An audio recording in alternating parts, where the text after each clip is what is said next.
ಜಗತ್ಪ್ರಸಿದ್ಧ ಜೋಗ ಜಲಪಾತವನ್ನು ನೋಡೋದಕ್ಕೆ ರಜಾ ದಿನವಾದ ಭಾನುವಾರ ಜನಸಾಗರವೇ ಹರಿದು ಬಂದಿತ್ತು. ಸದ್ಯ ಶರಾವತಿ ನದಿ ಪಾತ್ರದಲ್ಲಿ ಉತ್ತಮ ಮಳೆಯಾಗ್ತಾ ಇದ್ದು ಇದರಿಂದ ಜೋಗ ಜಲಪಾತ, ರಾಜ ರಾಣಿ ರೋರರ್ ರಾಕೆಟ್ಗಳು ಧುಮ್ಮಿಕ್ಕಿ ಹರಿತಾ ಇವೆ. ಇನ್ನು ಜೋಗ ಜಲಪಾತದ ನಯನ ಮನೋಹರ ದೃಶ್ಯ ಕಣ್ತುಂಬಿಕೊಳ್ಳೋದಕ್ಕೆ ನೆನ್ನೆ ಪ್ರವಾಸಿಗರ ದಂಡೆ ಆಗಮಿಸಿತ್ತು. ಅಲ್ಲದೆ ಮಳೆಗಾಲ ಹಾಗೂ ಭಾನುವಾರವಾಗಿದ್ದರಿಂದ ಬೆಳಗ್ಗೆಯಿಂದಲೇ ಜೋಗ ಜಲಪಾತವನ್ನು ನೋಡೋದಕ್ಕೆ ಜನಸಾಗರವೇ ಹರಿದು ಬಂದಿತ್ತು.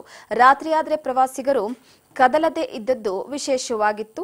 ಇನ್ನು ಇದರ ಜೊತೆಗೆ ಸಾಕಷ್ಟು ಜನ ರಾಜಾರಾಣಿ ರೋರಲ್ ಅನ್ನು ನೋಡಿಕೊಂಡು ಕಣ್ತುಂಬಿಕೊಂಡ್ರು.